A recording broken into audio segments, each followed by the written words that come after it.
Recording in progress. 예, 우리 지체들 모두 온 가족들 다 건강하시고 생업 문제로 고통들 받지 않고 편안하게 신앙생활 잘 할 수 있도록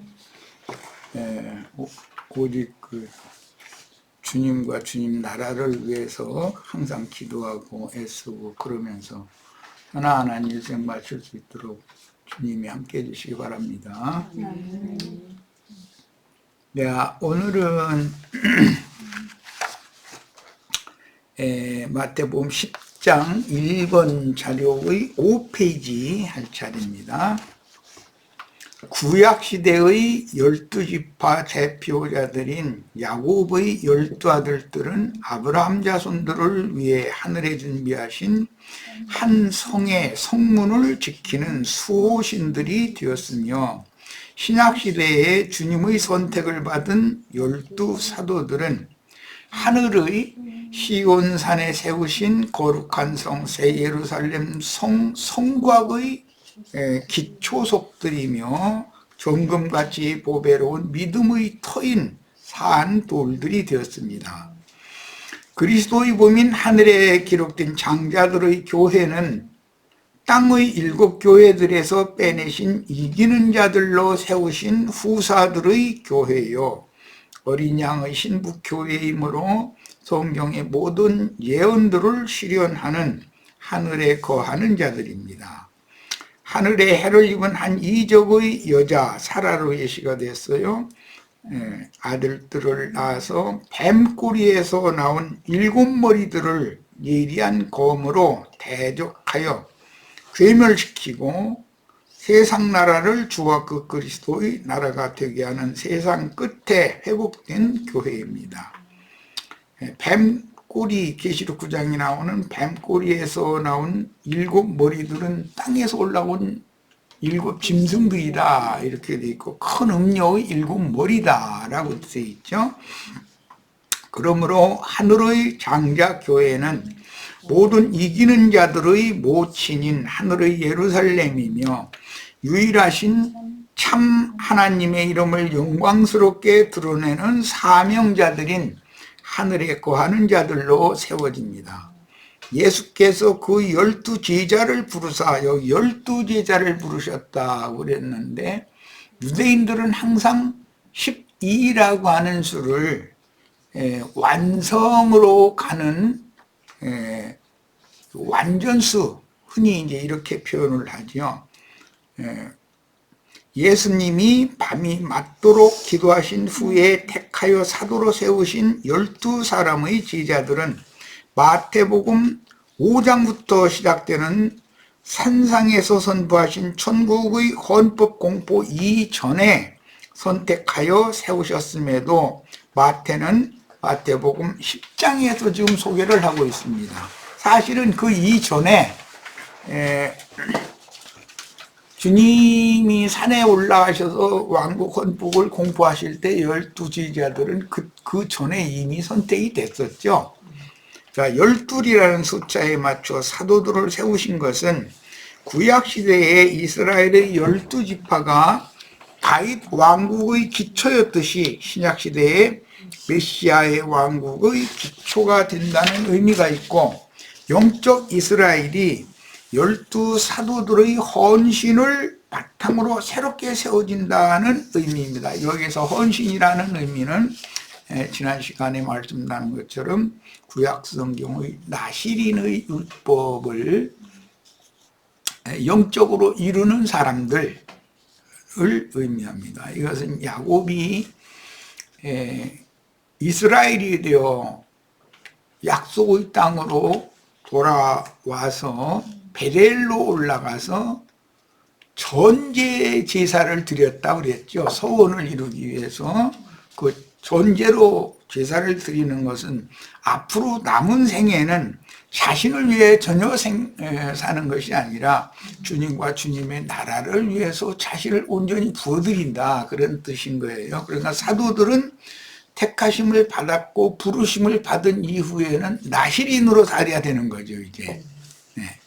다윗 왕국의 실현인 메시아의 왕국을 세우는 사역은 사도들에게 맡긴 직무로 나타나며, 사도들의 사명은 사람들 속에서 활동하는 더러운 귀신을 쫓아내며 사망 권세인 모든 병과 모든 약한 것, 이건 병이라는 것은 영적인 것을 강조하는 거고, 약한 것이라고 하는 것은 혼적인 것을 강조하는 거예요. 그것을 고치는 권능을 주님께 받아 행하는 것입니다. 메시아의 왕국인 천국 복음을 전파하는 사역은 제자들의 스승이신 예수님께서 자신들이 가르침받은 진리의 교훈과 주님이 세우신 신앙의 본질인 인자 예수의 죽으심과 바위에 판 새 무덤에 장사되신 후에 바위 무덤에서 그 영으로 부활하신 사실을 전해야 했습니다. 이 사도들의 사명이라는 것이죠. 이 일을 위해서 나실인으로 온전히 헌신하면서 살아야 된다는 거예요. 육체로는 죽임을 당하고 영으로는 부활하신 후에 제자들에게 재림하여, 이걸 도적같이 오신다 이렇게 표현하셨죠. 새 생명의 호흡을 주심과 감람산에서 승천하심과 구름과 같이 허다한 증인의 영들과 함께 오순절에 능력의 영으로 재림하신 사실을 증거하기 위해서 충성스러운 종들로 남은 일생을 헌신하는 것이 사도들의 사명이었습니다. 이 사도들의 사명이 구약성경에는 나실인의 법을 영적으로 실현하는 거예요. 사도들의 증거는 자신들의 인성을 통해서 메시아의 메시지를 바르게 전할 의무를 지고 있으므로, 구속을 이룬 후에 제자들 속에 임재하여 살아계신 그 영께서 계시로 들려주시고 말하라고 지시하신 것만 대언하는 증인들이야 했기 때문에, 계시록에서는 선지자들의 영의 하나님께서 함께 하시는 대언의 영들이다 이렇게 표현을 하고 있죠. 자, 첫 아담을 벗고 마지막 아담으로 재림하신 진리의 성령을 대적하는 자들은 영의 일을 이해할 수가 없으므로, 대언의 영들을, 육신에 속한 자들은 영의 일을 알 수가 없다고 그랬어요. 대언의 영들을 박해하는 악행은 필수적이고, 진리와 생명의 성령께서 계시로 주신 말씀들을 대언하기 위해서는 순교하는 것이 너무도 자연스럽고 당연했습니다. 주님께서 불러 세우신 사도들은 당시의 종교 지도자들처럼 많은 학문을 배운 저명한 사람들이 아니었으며, 타고난 사람에게서 나오는 기교나 재주로 무엇을 할 수 있는 재주나 능력을 가진 사람들이 아닌 낮고 천한 신분으로 살아오던 평범한 사람들이었습니다. 그러니까 구약시대는 혈통적으로 어떤 직분을, 승계를 받았지만, 신약시대에는 주의 성령께서 그분의 뜻에 따라서 택해서 세우는 것이기 때문에 구약시대와 신약시대에는 사명에 대한 위임 방식이 달라질 수밖에 없는 거죠. 자, 그러므로 사도들은 단순하게 주님이 행하시며 전파하신 전도사역을 보고 들은 대로만 전달하는 사명을 받은 사람이었는데, 영적으로 소경, 귀머거리, 농아들이라고 그러죠. 들이 치료를 받아서 쓰임을 받을 뿐이었습니다. 그들은 자기 것을 자랑할 수 있는 유대교 지도자들처럼 유능하거나 탁월한 은사자들이 아니지만, 복음으로 세계를 정복하여 주님의 예언과 같이, 주님은 팔레스타인 땅에만 전도를 하시다가 죽었지만, 제자들은 땅 끝까지 모든 이방 나라 전체에 복음을 통해서, 복음으로 세상 나라를 정복함으로 주님보다 더 큰 일을 해냈죠. 사도들은 유대교의 저명한 랍비들인 힐렐이나 샴마이, 가말리엘 등과 같은 율법 지식이 갖춰진 사람들이 아니었고, 모든 사람에게 존경받는 고귀한 신분도 아니었습니다. 대부분이 생선장수였던 사람들이죠. 그들의 말에 큰 무게감을 받는 사람들도 없었으나 그들의 사역은 힘이 있었고 로마 제국과 전 세계를 천국 복음 진리로 정복하고 메시아께 무릎을 꿇게 하는 엄청난 권위가 있었으니 이것은 하늘과 땅의 모든 권위를 가지고 재림하여 제자들에게 그 권위를 위임하신 마태복음 28장 끝에 그 주님이 그들과 함께 하셨기 때문이고 그들은 주님의 사명을 믿음으로 받아들여서 여호수아에게 야훼 하나님께서 약속의 땅을 정복하는 군대 장관으로 내보내시면서 너는 영을 강하게 하고 마음을 담대하게 해라. 왜? 내가 너와 함께 하기 때문이다. 그 말씀이 사도들에게 이루어졌다는 것이죠. 자, 다음에 여기에서 부르사라는 말은 이것은 나시린으로 일생을 헌신하도록 불렀다라는 말인 거예요. 당신이 목적하신 바를 위해서 소집하셨다라는 뜻이에요.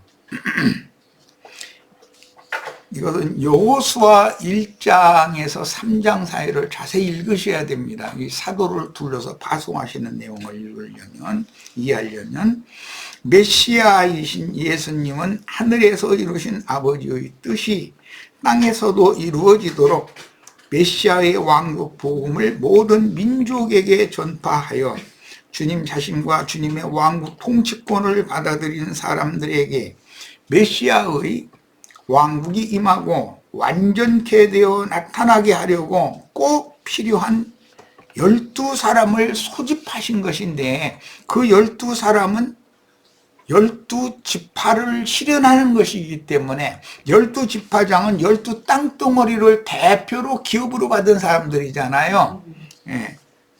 그걸 영적으로 실현한다. 그러니까 특성이 다 다르겠죠, 당연히.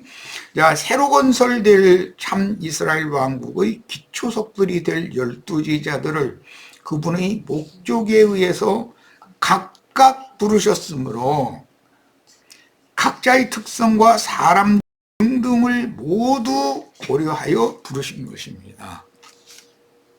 따라서 12이라는 완전수에 맞추어진 다양성과 독특성이 있지만 연락하고 상합하여 예수 그리스도의 모든 면을 모두 표현하기에 적합한 사람들이었습니다. 색깔이 12색깔이 다 다른 게 이유가 있는 거죠. 그것은 성정이 다 각각 다르다 그런 말이에요. 타고난 성정이.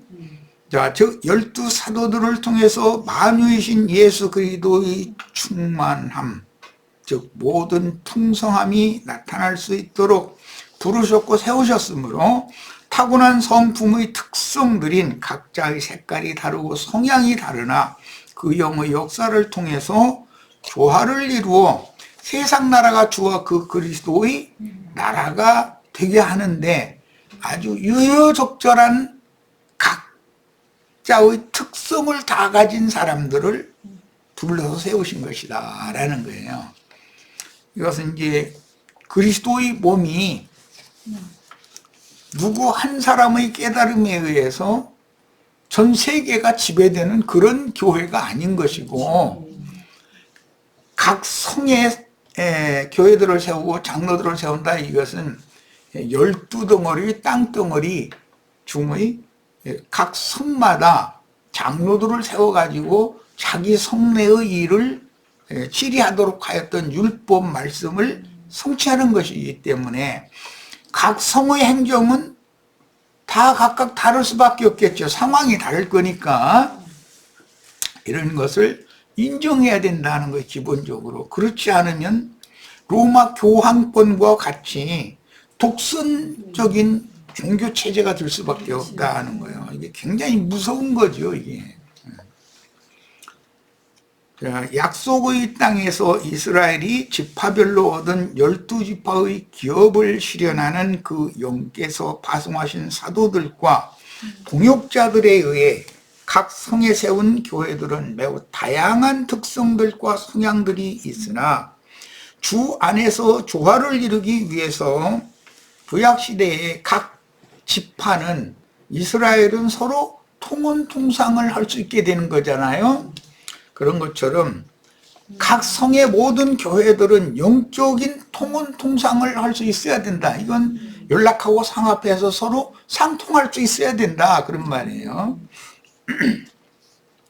자, 12라는 수는 3 곱하기 4의 수로서 3개월은 한 계절이 되듯이 또 4계절이 지나가면 1년이라는 것이 지나간 것이죠. 이렇게 되는 것이 1년은 12달로 되어 있죠. 또. 자, 만물의 이치가 다 하나님의 창조 원리에서 나오는 거다라는 말이에요.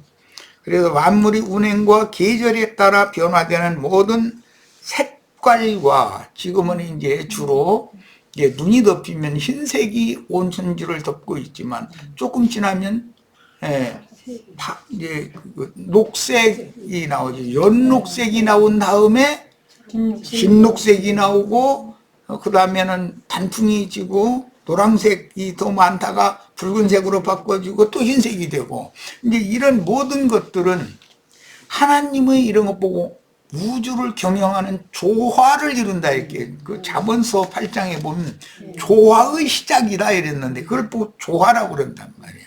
예, 한 청년과 한 처녀가 혼인을 해서 자녀손을 낳고 가정을 이루는 것이 하나님이 우주를 경영하는 조화에 속하는 거단 말이에요. 그러니까 사람은 기본적으로 짐승들과 달리 하나님의 우주 경영을 하시는 그 조화 속을 알아야 된다. 이제 조화를 알아야 된다. 그것이 사실은 진리를 아는 것이단 말이에요. 하나님은 누구신가를 아는 거예요.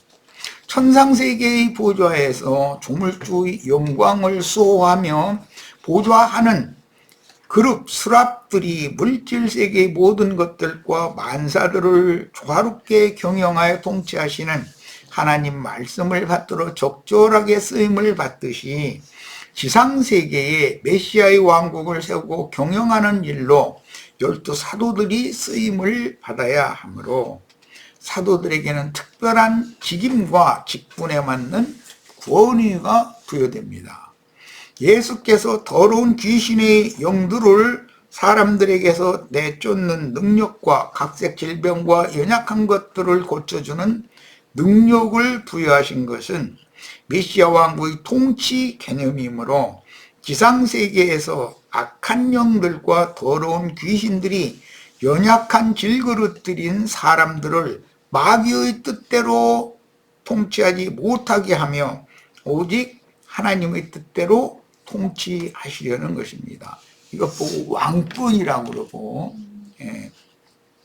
천국 또는 뭐 하나님 나라라고 할 때 그 나라라는 개념이 통치권입니다. 통치하는 권위다 이 말이에요. 지금 우리나라 같으면 통치권이 지금 무너지고 있잖아요. 그러니까 막 나라가 소란스러운 거잖아요.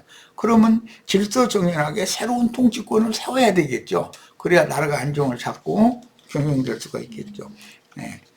성경이 말씀하신 나라 또는 국이라는 개념을 이해를 잘 하시기를 바라요.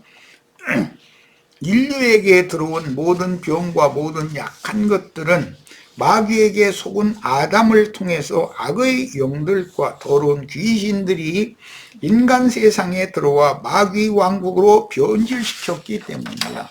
이제부터는 마귀와 악의 영들과 더러운 귀신들이 사람들을 붙잡고 어둠과 죽음의 권세를 행하지 못하게 하고 진리와 생명의 말씀대로 공의와 공평이 보편화되는 메시아의 왕국 통치가 온 우리에 실현되어야 하기 때문입니다.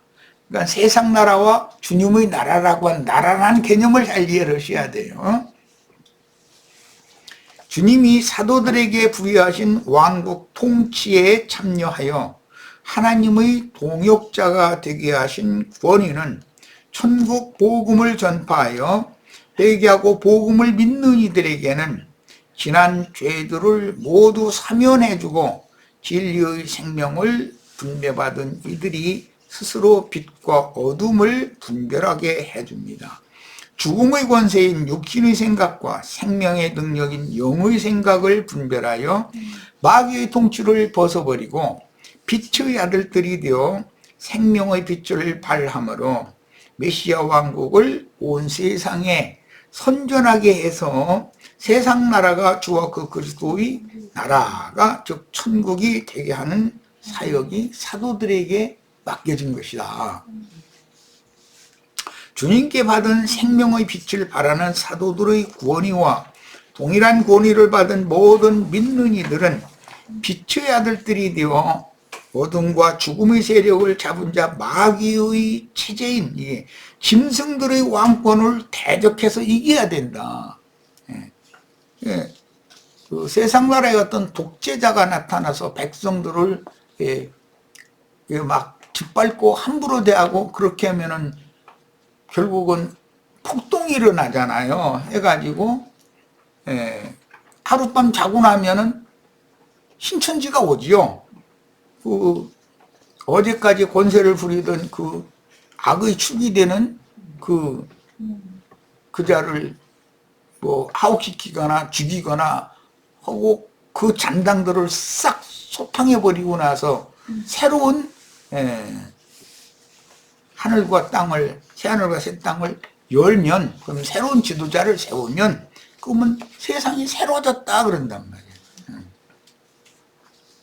자, 그 충만함이 차면 드디어 제사장들의 왕국이 현실 세계에 나타난 메시아의 왕국 천국인 교회가 온 지구상에서 실현되어 3계에 충만한 교회는 오는 세상의 그 천년의 차이까지 계속되다가 영세로 이어지는 것입니다.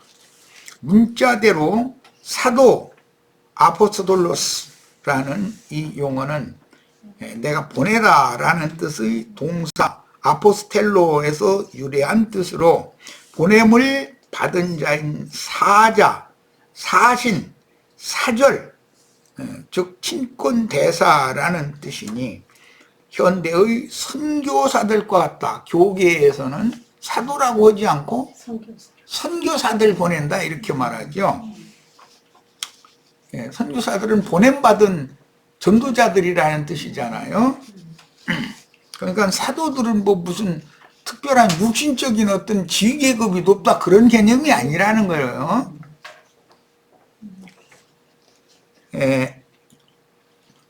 그들의 사도들의 직무는 증인의 사명이다. 대언자의 사명이다.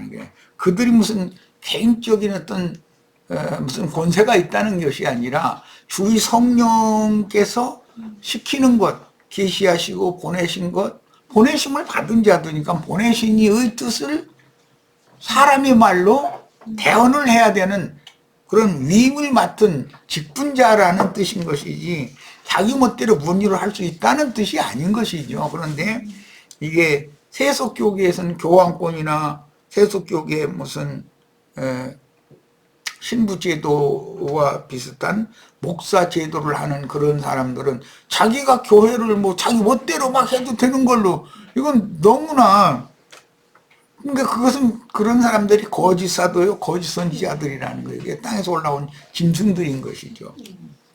자, 계시록 3장 1절 보겠습니다. 4대 교회의 사자에게 편지하라.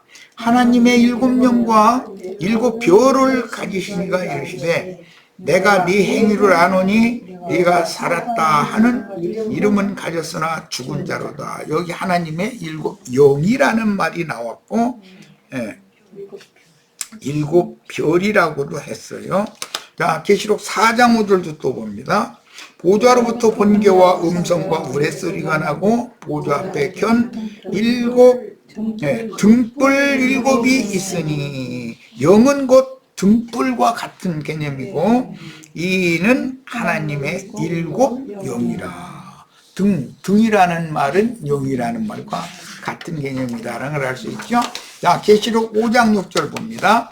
내가 또 보니 보좌와 네 생물과 장로들 사이에 한 어린 양이 서 있는데 일찍 죽임을 당한 것 같더라. 이건 창세기에 아담 부부의 대속을 위해서 짐승을 잡아서 짐승 가죽으로 무화과나무 이파리로 대신에 새 옷을 해서 입힌, 거기 일찍 죽임을 당하신 그 창세기에 죽임당한 그 어린 양이 바로 예수다, 이걸 지금 말하는 거예요.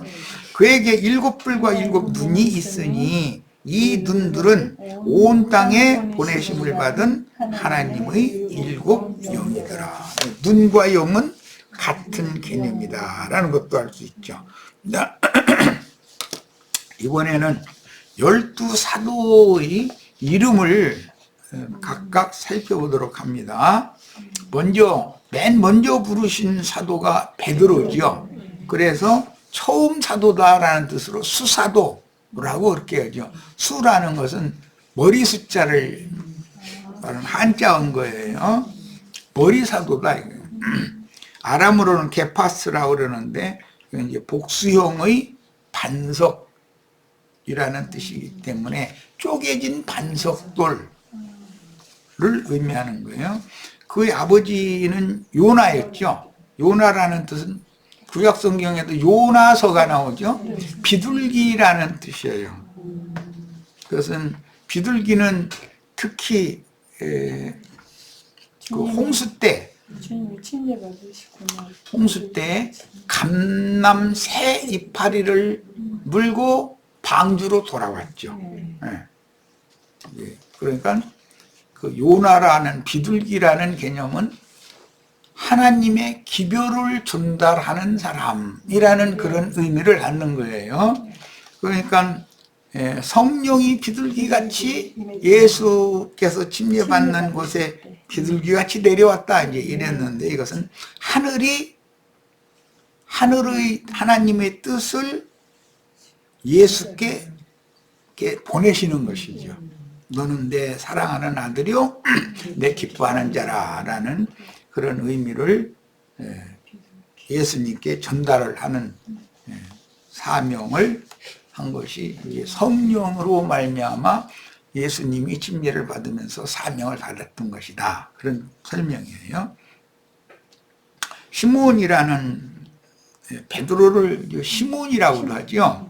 이것은 레아가 낳은 둘째 아들이 시므온인데 그 시므온의 약자예요. 레아가 앞에 낳은 네 아들 루벤, 시몬, 레위, 유다, 이건 성경에, 구약 성경에 아주 많이 나오는 이름들이죠. 히브리어로 여호와께서 들으시리로다 라는 뜻이 레아가 시므온을 낳고 그런 의미로 시므온이라고 이름을 지었다고 창세기에 이미 나와 있어요. 레아가 낳은 야곱의 둘째 아들 시므온의 단축형 명칭으로 베드로라는 말은 아람어로 게파스라고 그러는데 이것은 쪼개진 반석돌이라는 뜻이에요. 복수 형태이기 때문에 반석인데 쪼개진 여러 쪼가리로 나누어진, 복수니까 반석이고 그 여러 쪼가리들이 다 모여진 하나의 반석은 예수님이라, 그런 말을 이해를 하시면 되겠어요. 자, 그 베드로, 게바의 형제인 안드레는 요나의 아들인 어부다. 이게 형제가 다 어부였었죠. 갈릴리 벳세다 마을의 토박이인데 후에 가버나움의 여자를 취하여 가버나움에서 장모를 모시고 살았다. 베드로는 베드로의 장모가 가버나움에서 열병이 걸려 있었었죠. 침례자 요한의 제자였다가 예수님의 제자가 되었다. 예수님은 시몬에게 아람어로 게파스, 쪼개진 반석돌이라는 새 이름을 지어주셨는데, 아람어 게파스, 게바를 헬라어로 번역하면 반석이라는 뜻으로의 베드로이며, 주님은 처음으로 그를 부르셨으므로 맨 먼저 베드로를 부르셨기 때문에, 그래서 흔히 머리사도라는 뜻으로 수사도라고 그래요. 수라는 것은 각 도시가 있어도 수도라는 건 머리, 그 나라의 모든 도시들의 머리 도시다. 으뜸이 되는 도시다. 우리나라는 서울이라고 그러죠. 미국은 워싱턴이고 그런 것 같은 거예요. 자, 급하고 충동적인 감정을 가진 베드로는 이런 성경을 예수님이 모르고 부르신 게 아니죠.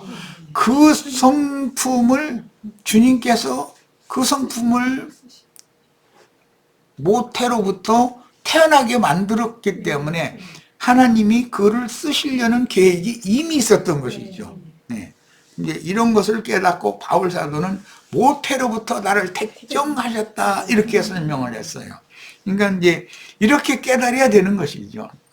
우리가 지금 오늘 이 자리에 와서 이런 말씀을 나누는 것이 모태로부터 주님께서 택해 놓으셨기 때문이에요. 우리 윤자매님, 이자매님, 뭐 우리 김영숙 자매 다 특성이 다르잖아요. 그러나 서로가 연락하고 상합해야 된다 이거예요. 자기 주장을 너무 강하게 해가지고 자기 색깔만 드러내고 다른 사람들의 색깔은 다 죽여버리면 그것은 독선이 되어버리기 때문에 그건 주님이 나라를 세울 수가 없는 거죠. 자, 예수님의 십자가와 부활과 승천의 목격자였었다. 베드로는 예수님의 십자가, 부활, 승천의 목격자였고 오순절 이후로 예루살렘 교회의 기둥과 같은 일꾼이었으나 예수님의 실제 십자가 앞에는 베드로가 제자들과 함께 도망갔었기 때문에 대박해가 시작되자 이 대박해는 헤롯이 예루살렘 교회 대박해를 일으켰죠. 그래가지고 그때 야고보가 목배임을 받았죠. 그 야고보는 큰 야고보라고 이렇게 말을 해요. 낙심하여 갈릴리로 귀양 이제 대박해가 시작되다가 되니까 또 이제 그때 당시 정황은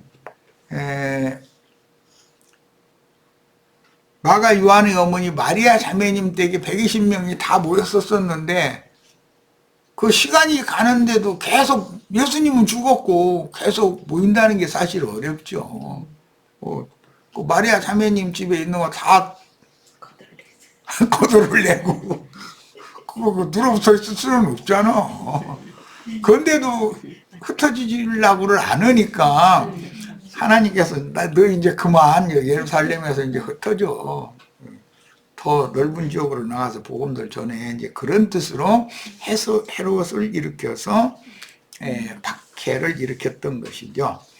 자, 그런 전후 사정으로 예루살렘 공회 사도행전 15장 이후 그 행적에 대해서 성경은 침묵하고 있다. 베드로의 활동에 대해서 딱 끝내고 바나바와 바울의 활동으로 이어가 버리죠. 자, 그런데 전설에 의하면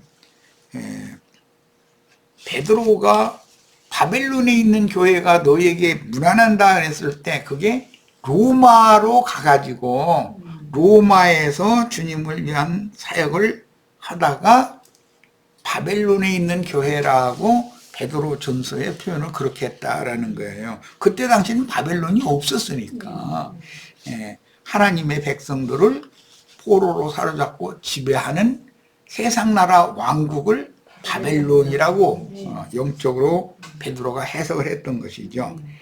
자, 최후로는 십자가에 거꾸로 매달려서 순교했다고 전해지는데 그는 나중에 베드로 전서와 후서를 세상에 남겼습니다. 자, 첫 시간 여기까지 하겠습니다.